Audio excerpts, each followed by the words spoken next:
Hey guys, so I'm just hopping on here because I just had a little cry sesh and I wanted to share some wisdom that is kind of coming through this experience for me. And I wish that I knew how to explain succinctly the immense power of your unconscious mind. And there's so much going on in here, just with creating our own reality and things that get reflected in your physical body that uh, is so easy to dismiss as some like physical thing, and when you really look deep down into it, it's so obviously connected to our mind. There's a lot of examples of this in the world, and if you want to read from a doctor who has studied this stuff, I recommend Dr. John Sarno's book, The Body Keeps the Score. Uh, yeah, The Body Keeps the Score is the book. It's a really good one, and it talks about how your unconscious mind, if it's afraid of an emotion, if it doesn't know how to handle it, or doesn't feel like it has the tools, it will like distract you from it. It will hide that negative emotion, that fear response, and it will put something up to distract you with it. For example, like if you have a lot of neck pain, I actually have some chronic neck pain right here, and I haven't figured out what the underlying issue is. But once something becomes chronic, or the doctors don't understand what's causing it, or whatever, it's often an emotional thing that needs to be resolved on an emotional level or an energetic level. And so I want to share my experience with you right now, just as an illustration of this, like a personal illustration that I'm living right now. So I had LASIK a couple years ago, and my right eye took longer to heal, and it was drier long, and it gets tired faster as well. And so, like, if I'm on a screen for a long time and during a day, then my right eye might start to like get a little bit fuzzy at the end of the day.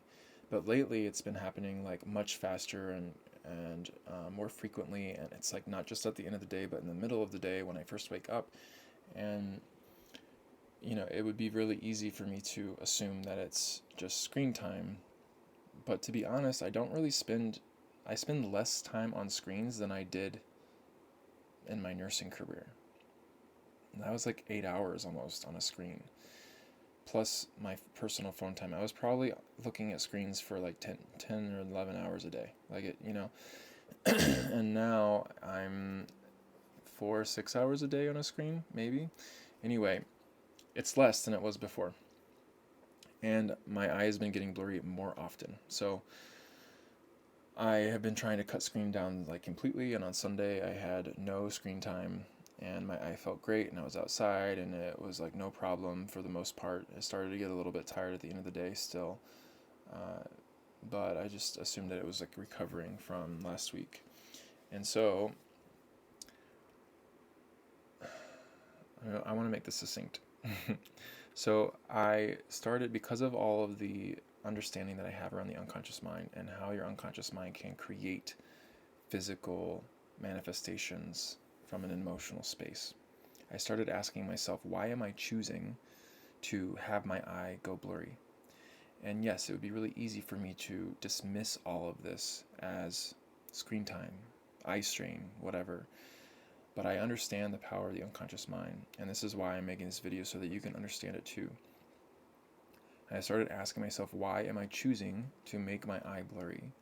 And I sat down and I closed my eyes, and I just started breathing, and I just got centered and quiet, and I asked that question again, and I felt emotion in my body that was, one, felt kind of excited that I was asking the question, and two, felt like deeply sad and rejected and like abandoned on some level.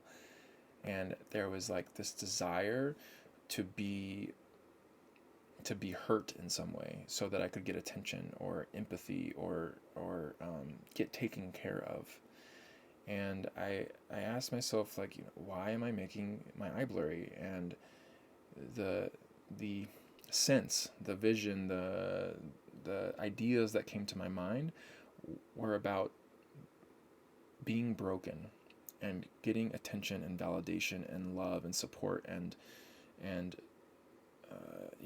while I'm being broken, like if something breaks, if I'm sick or something, somebody's gonna come and take care of me, and then I will feel that love and attention. And so I leaned into those feelings that were coming up, and I started to cry a little bit. And the beautiful thing about this work that I've been experiencing is that you get to be your own parent or your own caretaker in a lot of ways. And so I can simultaneously coach myself or hold myself. Like I was literally hugging myself while this was happening. And I can support myself while I'm also feeling all this pain and these old emotions that I don't even really know where they're coming from. Childhood, undoubtedly, as all the unconscious mind stuff does. And so I started asking myself that, and I got these answers, and I leaned into the emotion. I let the emotion come up, and then I soothed myself, and I consoled myself, and I gave myself all of that attention and love that my body was asking for. Before I closed my eyes and sat down in meditation, I was having trouble seeing out of my right eye. So I did this for 10 or 15 minutes, and I knew before I opened my eyes that my eye was clear and that I could see again. And I told my body that it's okay. You don't need to be broken. You don't need to be broken to be loved. I love you. And then I went through all of the ways that I have been celebrated by my chosen family around me, by my friends, all of the ways that I have been successful. And I told my body, and I have goosebumps just talking about it now, I told my body that it's okay and that it's safe and that I love you and that you are loved and you are celebrated. And this is who you are now. You're not that little broken boy from 30 years ago. This is who you are now. And I went through all of these beautiful wins and celebrations that I've had in the last few years. And being an entrepreneur and having my own business and supporting other people in their growth. And I let all of that good, juicy vibration sink into every cell of my body. And literally, you probably can't see it in the video, but my whole body is lit up even as I'm talking about it again. And I let my neurology feel that shift, that healing. And then I knew my eye was better before I opened my eye. I'm still going to the eye doctor tomorrow. I have an appointment tomorrow. So I'm still going to go get checked out. And I knew, at least in that moment, that the reason why my eye was blurring out was taken care of.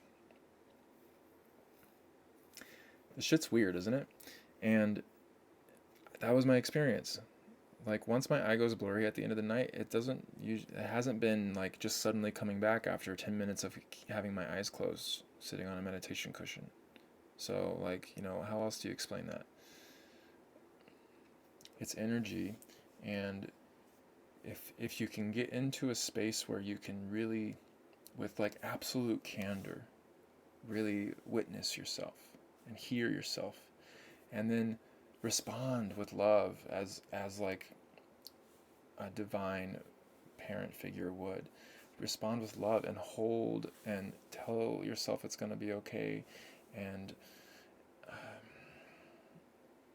hold the vibration, that positive vibration of the life that you are creating for yourself, that you're leaning towards, that you're walking toward. Then you can shift the energy inside of you. And that energy shift can make a change in your physical body. It's all connected.